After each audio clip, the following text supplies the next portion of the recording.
Perkenalkan, saya Putri Cassandra. Saya salah satu mahasiswa dari Universitas Sriwijaya dari Fakultas Keguruan dan Ilmu Pendidikan, Prodi Pendidikan Bahasa dan Sastra Indonesia, angkatan 2024 dari kelas Indralaya. Nah, baik, di video saya kali ini saya akan membuat video yang sedang membaca dongeng. Itu adalah salah satu tugas dari ujian akhir semester dari mata kuliah fonologi.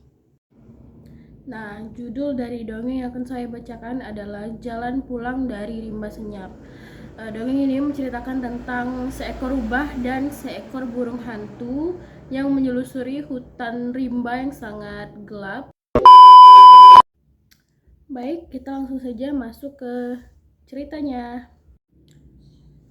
Di sebuah hutan tua yang jarang dimasuki oleh makhluk manapun, terdapat bagian rimba yang dikenal sebagai rimba senyap. Para penghuni hutan selalu memperingatkan agar menjauhi tempat itu, sebab konon katanya suara-suara aneh sering muncul dari balik pepohonan rimbunnya. Namun, bagi seekor rubah muda bernama Raka, rasa penasaran selalu lebih besar daripada rasa takutnya. Suatu sore, ketika sang matahari merambat turun, Raka melangkah masuk ke batas hutan rimba. Begitu ia memaparkan kaki, hawa di sekeliling berubah lembab dan suram, seolah pepohonan berbisik di telinganya. Setiap langkahnya seperti diikuti, padahal ia sendirian. Pasti cuma gumamnya sambil menegakkan telinga. Namun, tiba-tiba ada yang memanggil namanya pelan, serak namun jelas. Suara itu bukan suara rubah, bukan juga suara angin. Suara itu seperti datang dari tanah yang basah yang ada di hadapannya. Raka menegang. Dari balik akar-akar pohon besar, muncullah seekor anak burung hantu kecil. Bulunya kusut, matanya redup, seperti terselubung kabut. Ia menatap Raka tanpa berkedip, lalu berkata, "Aku Mira, jangan tinggalkan aku lagi." Suaranya nyaring, namun bergetar. Raka mundur selangkah, tapi sebelum ia bisa pergi, wajah Mira berubah tidak lagi seperti burung hantu mungil. Matanya memanjang, paruhnya menghitam, dan sayapnya melipat-lipat sendiri seperti bayangan yang patah. Ia mencengkram kaki Raka, menariknya semakin dalam ke dalam hutan rimba. Saat itu juga, seluruh hutan bergema dengan suara tangisan, suara puluhan anak hewan, dari serigala kecil hingga anak kijang, seolah-olah memohon untuk pulang. Daun-daun bergetar meski tidak ada angin, dan tanah di bawah Raka terasa seperti berdenyut, seperti mengikuti detak sesuatu yang tidak terlihat. Dalam kepanikan, Raka memukul Mira dengan dahan jatuh di dekatnya.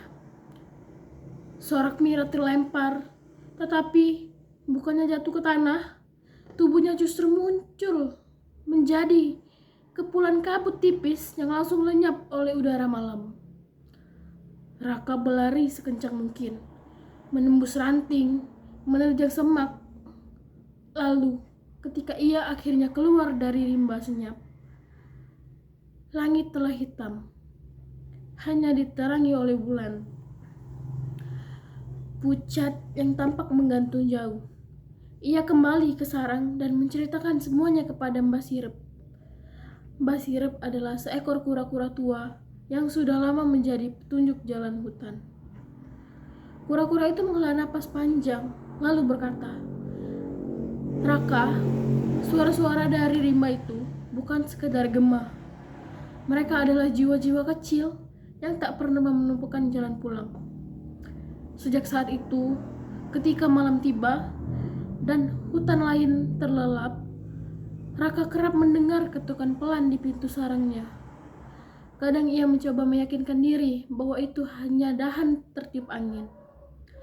Namun nalurinya tahu bahwa Mira masih mencarinya, entah untuk meminta tolong atau untuk menariknya kembali ke rimba senyap. Sejak kejadian malam itu, Raka tidak pernah benar-benar merasa sendirian. Meski ia berusaha menjalani hari seperti biasa, berburu kecil di pagi hari, bermain padang rumput, atau sekedar duduk mendengarkan kicauan burung, ia selalu merasakan ada sepasang mata yang mengawasinya dari kejauhan. Dan setiap kali angin berhembus membawa aroma lembab hutan, Raka kembali teringat pada tatapan Mira yang kosong dan suara lirihnya yang memohon. Malam itu, ketika seluruh penghuni hutan sudah terlelap, suara ketukan kembali datang. Kali ini lebih jelas, lebih cepat, seperti paruh kecil yang mengetuk pintu sarangnya. Suara itu terus mengetuk, lalu terdengar suara yang memanggil namanya pelan. Raka membuka matanya, dadanya bergemuruh. Ia tahu ia tak boleh membiarkan rasa takut menguasai dirinya. Maka perlahan ia mendorong pintu sarangnya. Namun yang ia temukan hanya kabut tipis yang melayang rendah di atas tanah. Tidak ada Mira. Lalu siapa? Tetapi di tanah dekat pintu sarangnya ada jejak cakar kecil, sekecil mirip burung hantu muda. Jejak itu mengarah ke dalam hutan. Raka menelan ludahnya yang kering, lalu berkata, "Apa Mira ingin menunjukkan sesuatu padaku?" Walaupun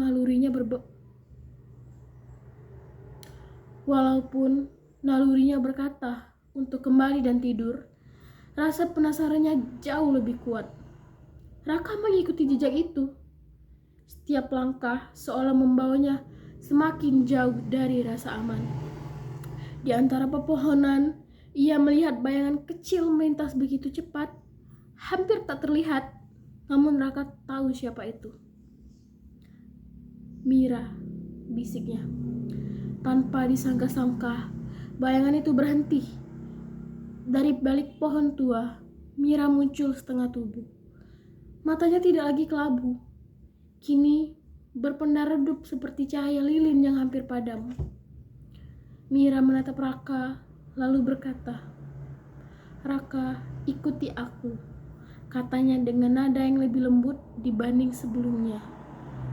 Raka mendekat perlahan lalu bertanya, "Kenapa kau mencariku?" Namun Mira tidak menjawab. Ia berbalik dan masuk ke semak belukar, meninggalkan jejak kaki lembut di tanah yang basah. Raka mengikuti dari belakang, menjaga jarak, takut kalau Mira berubah menjadi sosok mengerikan seperti sebelumnya. Perjalanan itu berhenti di depan sebuah batang pohon tumbang yang penuh oleh lumut. Lalu Mira menunjuk dengan sayapnya ke celah di bawah batang itu. Lalu di dalam celah tersebut, Raka melihat ada seutas pita bulu berwarna coklat muda, sudah kusam, tetapi masih terlihat seperti milik burung hantu kecil. Lalu ia bertanya, "Punya siapa ini?" Mata Mira meredup lagi, lalu menjawab, "Itu milikku. Sebelum aku hilang." Lalu Raka terdiam. "Aku bukan ingin menakutimu, Raka. Aku tidak bisa meninggalkan hutan ini sebelum aku menemukan jalanku untuk kembali," ujar Mira dengan suara bergetar. Raka mulai memahami sesuatu, lalu bertanya, "Apakah kau ingin aku membantumu?" Mira menatapnya lama, lalu mengangguk pelan. Namun, sebelum Raka sempat berbicara lebih jauh dengan Mira, suara gemuruh datang dari kedalaman rimba seperti sesuatu yang besar bergerak mendekat kepada mereka. Mira membelalak ketakutan, lalu berseru, "Kita harus pergi, dia datang." "Siapa?" jawab Raka. Mira tidak memberi waktu untuk bertanya. Ia menyebar pita bulunya dan terbang rendah sambil menjerit, "Larilah, Raka." Raka bingung. Lalu ia menoleh ke belakang. Dari kegelapan rimba, tampak dua bola mata raksasa menyala, bukan milik hewan biasa, melainkan sosok yang tampak seperti bayangan hidup. Raka berlari sekuat tenaga. Daun dan ranting memukul tubuhnya sepanjang jalan. Sementara itu, Mira terbang di atas, berusaha memandu arah. Tetapi sosok besar itu terus mendekat kepada mereka. Mereka terus berlari sekencang mungkin. Dan untuk pertama kalinya Raka sadar bahwa Mira bukan satu-satunya yang terjebak di dalam rimba senyap. Tapi ada sesuatu yang lebih jauh lebih kelam yang menguasainya. Raka terus berlari. Napasnya memburu, sementara tanah di bawah kakinya seperti berguncang setiap kali sosok besar itu melangkah. Di atas ranting-ranting, Mira terbang rendah sambil menoleh panik. Ia terus memastikan bahwa Raka tidak tertangkap. Lalu ia berteriak, "Ayo sedikit lagi!" teriak Mira dengan suara bergetar. Namun, ketika mereka melewati batang pohon lapuk, tanah tiba-tiba retak, menganga seperti mulut rimba yang ingin menelan mereka. Raka terpeleset dan hampir jatuh ke celah itu. Tapi Mira menukik cepat, mencengkram bulu lehernya, mencoba menahan tubuh Raka. Lalu ia berkata, "Tahan Raka, aku tarik kau," seru Mira. Raka menguatkan kaki belakangnya, menjejak keras, lalu meloncat dari celah itu. Mereka kembali berlari, tetapi suara langkah besar semakin dekat. Napas berat sang makhluk terdengar seperti angin badai. Dari balik pepohonan gelap, akhirnya sosok itu muncul sepenuhnya. Seekor burung hantu raksasa. Bulunya hitam pekat seperti jelaga, matanya merah membara, namun tubuhnya tampak retak, seperti bayangan diberi bentuk. Dialah penjaga rimba senyap. Mira bergetar hebat, lalu ia berkata dengan nada pelan, Itu ayahku." Raka berhenti seketika. Burung hantu raksasa itu mengerang rendah, bukan seperti makhluk buas, melainkan seperti jiwa yang kesakitan. Setiap langkahnya membuat tanah berdenyut. Lalu Raka bertanya, "Apakah ayahmu terjebak di sini juga?" tanya Raka kepada Mira. Mira menunduk, lalu berkata, "Ia berubah menjadi penjaga hutan ini setelah mencoba mencariku. Rimba senyap mengambil wujudnya, membuatnya bukan lagi dirinya yang dulu." Makhluk besar itu mengeluarkan suara yang mirip tangis panjang. Suara yang selama ini dipikir Raka hanya gema, ternyata adalah suara rintihan dari ayah Mira. Raka memandang Mira yang memeluk pita bulunya. Ia sadar sesuatu mungkin hanya ada satu cara untuk menghentikan semuanya. Lalu Raka memanggil Mira. "Mira, kau harus membebaskan ayahmu." Mira menatap pita itu. Tangannya gemetar, lalu berkata, "Aku takut kalau aku mengembalikan ini, aku akan lenyap." Raka mendekat dan menyentuh sayap Mira. Kadang pulang memang berarti berpisah. Mira menarik napas panjang lalu menatap ayahnya yang terus merintih dalam wujud bayangan raksasa. Dengan langkah kecil namun tegas, ia terbang mendekat kepada sang ayah.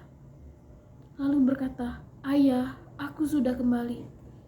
Mira meletakkan pita bulunya di tanah, lalu mendorongnya ke arah kaki sang penjaga. Saat pita itu menyentuh tanah, cahaya lembut muncul hangat dan damai. Cahaya itu melingkupi Mira dan ayahnya, membuat kedua sosok itu perlahan memudar menjadi siluet yang tenang. Raka hanya bisa menatap dari jauh. Bulu tubuhnya berdiri mencium angin yang berubah hangat. Cahaya itu makin redup sampai akhirnya lenyap sepenuhnya. Rimba senyap tiba-tiba menjadi hening. Tidak ada suara tangisan, tidak ada suara gema, hanya ketenangan yang belum pernah Raka rasakan sebelumnya. Angin berhembus pelan melewati wajahnya seperti belayan lembut. Di tanah tempat Mira berdiri, hanya tersisa dua bulu kecil berwarna coklat muda. Raka melangkah perlahan, mengambil kedua bulu itu dan menyimpan dengan hati-hati. Lalu Raka berkata, "Pulanglah dengan damai."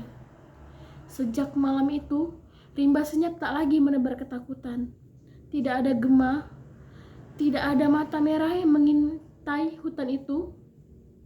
Hutan itu kembali menjadi hutan biasa, sunyi namun tidak jahat.